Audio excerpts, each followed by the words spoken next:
दोस्तों, क्या मैं आपसे कहूं कि जिस धरती पर आज मनुष्य रहा करते हैं उसी धरती पर आज से 65 मिलियन साल पहले डायनासोर का अस्तित्व था और डायनासोर अपनी जिंदगी खुशी खुशी बिता रहे थे। लेकिन आज के समय में डायनासोर हमारे पृथ्वी से विलुप्त हो गए। कैसे?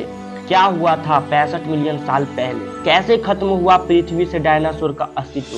तो चलिए जानते हैं सच क्या है आज का ये वीडियो में। कहा जाता है कि आज से करोड़ों साल पहले हमारे पृथ्वी पर डायनासोर का हजारों प्रजातियां पाए जाते थे, जिसमें से कुछ शाकाहारी, कुछ मांसाहारी, कुछ शांत दिखने वाले और कुछ बहुत ही खतरनाक दिखने वाले प्रजाति पाए जाते थे अनेक तरह का। कहा जाता है कि डायनासोर लगभग 14 करोड़ साल तक इस धरती पर राज किए। तो ऐसा क्या हुआ कि आज के समय में डायनासोर का नामो निशान भी नहीं है? तो चलिए जानते हैं। तो आज से 65 मिलियन साल पहले धरती पर मौसम सामान्य था। चारों ओर सूरज की रोशनी बिखरी हुई थी, लंबे लंबे पेड़ों से टकराती हुई समुद्र की ठंडी हवाएं और चारों तरफ डायनासोर के चिल्लाने चिल्लाने की आवाजें। जब सारे डायनासोर प्रजाति आराम से धरती पर अपना जीवन बिता रहे थे, तब 10 करोड़ साल पहले ही इनकी किस्मत लिखी जा चुकी थी। 10 करोड़ साल पहले एक छोटा सा एस्टेरॉयड का टुकड़ा जो शुद्ध अंतरिक्ष से आ रहा था, वह पृथ्वी से करीब 20 करोड़ मील दूर मंगल और बृहस्पति के बीच बने एक रुद्र ग्रह बेल्ट में घूम रहे एक बड़े एस्टेरॉयड से जा टकराता है। इसी टकराव से उस बड़े एस्टेरॉयड की दिशा बदल जाती है और वह रुद्र ग्रह बेल्ट से निकलकर सीधे पृथ्वी की ओर 22,000 मील प्रति घंटे की रफ्तार से आने लगता है। जब ये एस्टेरॉयड पृथ्वी से 3,84,000 मीटर की दूरी पर था, तब धरती से शायद डायनासोर बच सकते थे यदि एस्टेरॉयड धरती की उपग्रह चांद से टकरा जाती तो।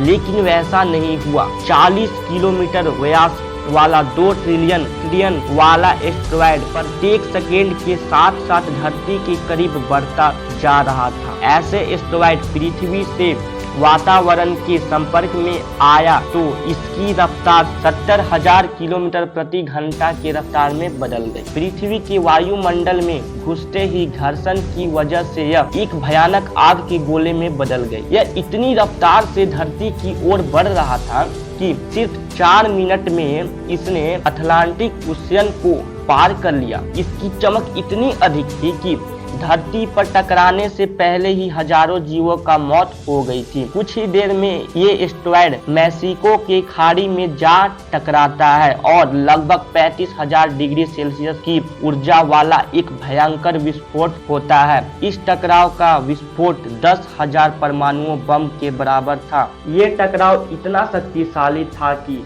धरती का 90% धातुओं अंतरिक्ष में चली गई थी। टकराव वाली जगह पर 180 किलोमीटर चौड़ा और 20 किलोमीटर गहरा गड्ढा बन गया था। विस्फोट के कारण इस गड्ढे का सारा मेटल और पत्थर आसमान में धूल के बड़े बादल के रूप में बदल गए।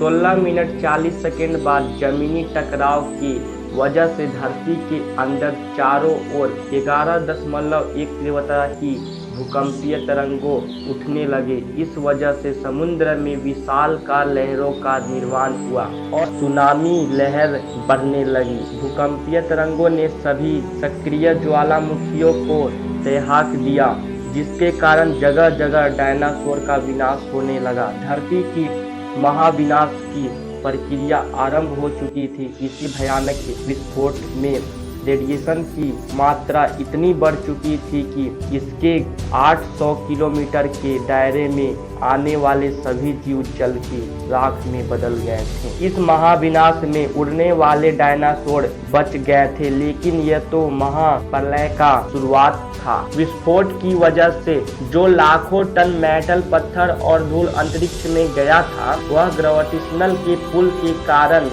ठीक 40 मिनट बाद आग के गोले में बदल गए और पूरी धरती पर बरसने लगे और साथ ही साथ धूल का एक वही बड़ा तूफान 6000 किलोमीटर प्रति घंटा की रफ्तार से पृथ्वी के दूसरे ओर से मौत लेकर आ रही थी। इसी धूल के बादल कई किलोमीटर मोटा था, जिसकी वजह से धरती पर सूरज का रोशनी पहुंच पाना असंभव हो चुका था। गर्म हवा का तापमान 100 डिग्री सेल्सियस से भी ज्यादा हो जाने के कारण धरती पर सभी जीवों का विनाश हो गया था और इस महाप्रलय में सभी जीवों मारे गए थे, लेकिन कुछ जीव बच गए थे।